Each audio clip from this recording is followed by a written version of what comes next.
Հարգելի հայրենակիցներ, 3 տարի շարունակ իշխանությունը հնարավոր բոլոր ամբիոններից հայտարարում էր, որ ԱԺ-ին ստեղծել է 44-օրյա պատերազմի հանգամանքներ ուսումնասիրող քննիչ հանձնաժողով եւ բոլոր հարցերի պատասխանը տրվելու է տարածքային ու մարդկային կորուստներից մինչեւ դիվանագիտական տապալումներ։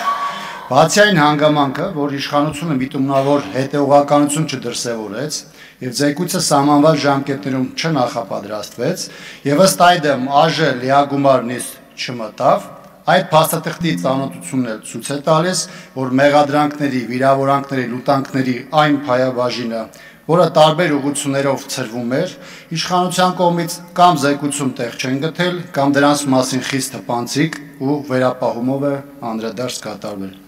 Զեկույցում ներկայացված այն պատասխանատուները, որոնց տարբեր բնույթի ծանր մեղադրանքներ են վերագրվում, բոլորը նշանակվել են գործող իշխանության կողմից։ Զեկույցի ներածական եւ որոշակի առումով նաեւ եզրափակիչ մասի գեղարվեստական հատվածին չեմ անդրադառնա, դա այն նույն մարդու բառապաշար է, որն արտահայտվում է տարբեր հարթակներում, նաեւ այս ամբիոնից եւ որի տակ որպես կանոն փաստեր չկան։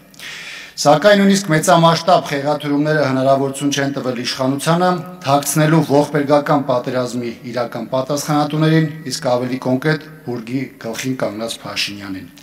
Այս իշխանության պարագայում զարմանալի բան այլևս չի մնացել։ Նախկինում իրենց իսկ հռչակած հերոսները որպես հանցագործ են ներկայացվում, իսկ նախկինում իրենց իսկ կողմից զրպարտածները հերոսացվում։ Հայտնի խոսք կա, որը մեր օրերում շատ հատկանշական է հնչում։ Գլխավորը նախաքննության ընթացքում ինքներդ ձեր վրա դուրս չգաք։ Ինչի հիշեցի այս թևավոր դարձած խոսքը, որովհետև տարբեր հակասական, անհիմն, զրպարտիչ ձևակերպումները մի կողմ դրած, իշխանությունն իր զեկույցով իր հետքի վրա է դուրս եկել։